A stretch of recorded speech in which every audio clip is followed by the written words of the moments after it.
السلام عليكم ورحمة الله وبركاته. اللهم صل وسلم وبارك على سيدنا محمد وعلى آله وصحبه وسلم.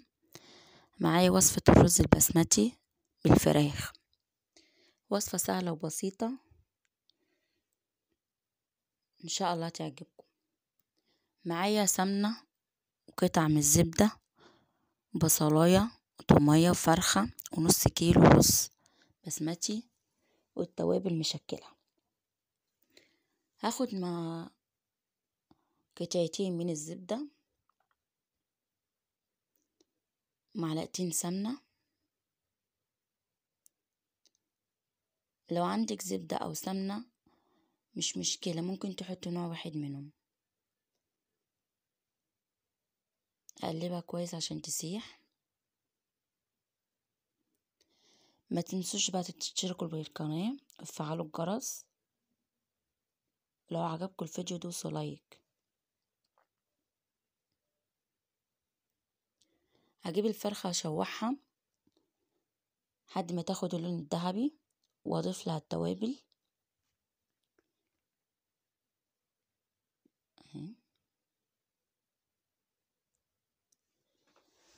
اضيف لها التوابل والبصل والثوم. بسم الله.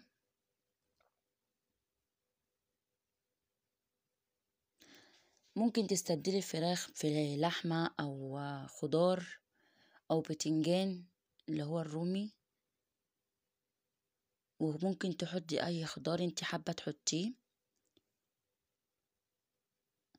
معايا التوابل: عيدان قرفة، كبيبة صيني، ورق لوري، كمون، كزبرة، كركم اللي هي خلطة الكبسة، وملح، ومعاه مكعب من الماجي، وفلفل أسمر، وشطة. واضيف المكونات كلها بالشكل ده، واضيف عليهم البصل والثوم. هنا ما حبيش اكتر من البصل، انا حاطه بس بصلايه عشان الفرخه بتديها طعم ونكهه. ما حبيش اكتر البصل لان ما بحبش البصل بالرز البسمتي. اشوح الفرخة كويس قبل ما اسقيها بالمية.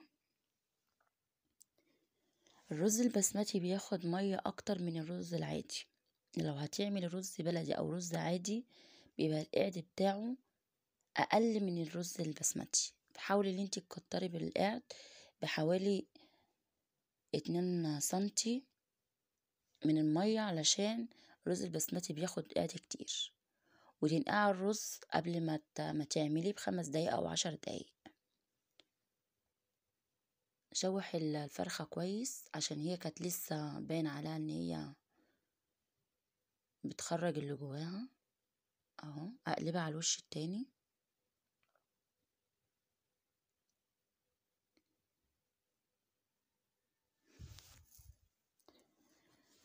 انا هشيل الفرخة واحمرها بالفرن، لان انا حباها في الفرن احسن من انها تستوي مع الرز، لانها بتاخد اللون الذهبي وبتبقى مقرمشة وبقى طعمها احسن لو كانت من الحلة. اهي هنا كانت اتشوحت معايا وخدت اللون اللي انا عاوزاه.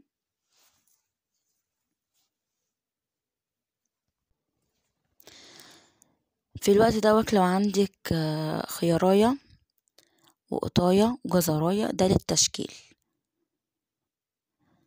فانت لو حابه يعني تضيفي شكل او منظر مناسب للاكل اللي انت عاملاه، لان العين بتاكل قبل الفم.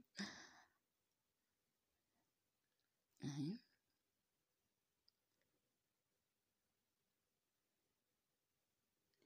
اجيب بقى القعد بتاعي.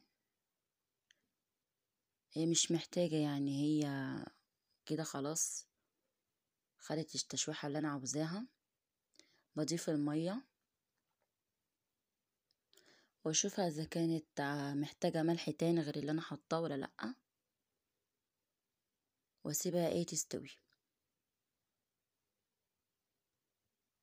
هنا كانت محتاجة مية تاني، فانا حبيت ان انا ازود عشان عارفة ان الرز محتاج مية اكتر او قعدة اكتر من كده.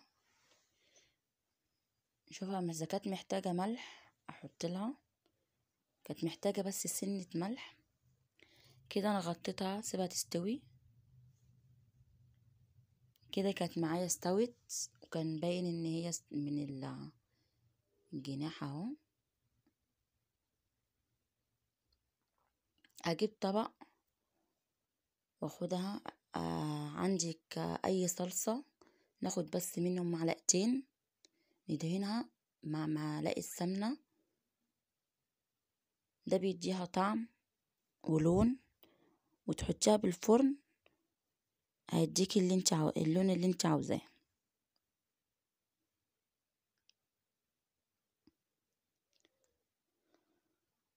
بحاول ان انا اكتر من مية عشان الرز.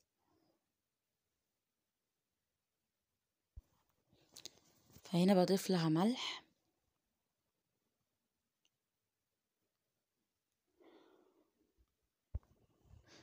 عطري فمك بذكر الله، ألا بذكر الله تطمئن القلوب، تملأ بيوتكم راحة وبركة. سبحان الله وبحمده سبحان الله العظيم. هنا أشيل الفرخة بالشكل ده وأضيف الرز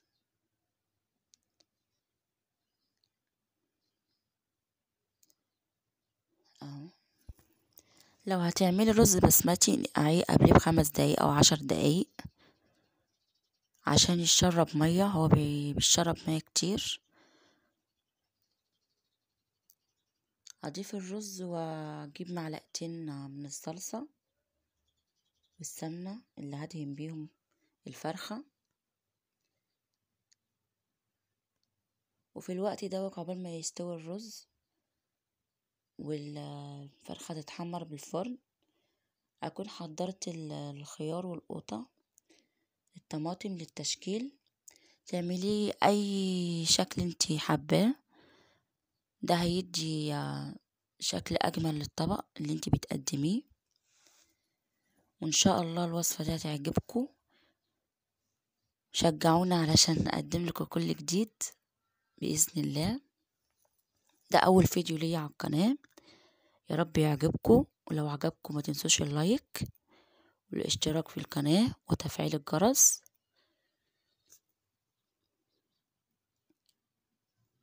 عندي هنا الصلصة والسمنة أدهنهم كويس وأجيب صينية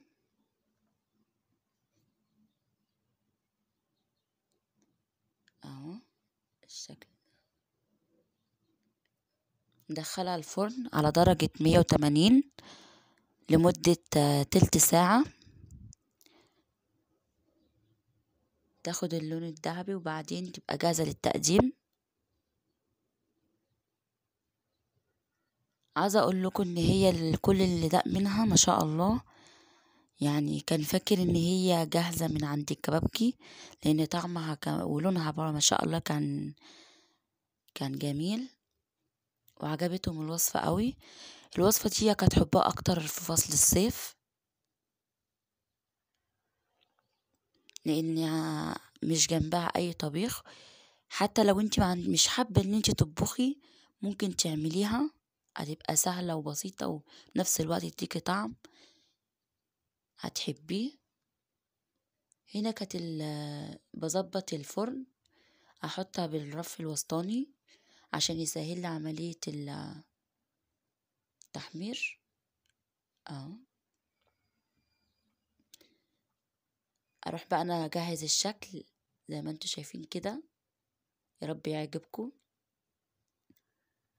الرز عندي كان خلاص استوى زي ما انتوا ما شايفين كده، ما شاء الله مفلفل وطعمه مش عارفة اقول لكم ايه، يعني ما شاء الله يعني عجب الكل اهو. نبدأ ان احنا نغرف الرز. لو عندكم اي مكسرات حابين تضيفوها ده هيديها طعم كده خلاص الرز جاهز للتقديم.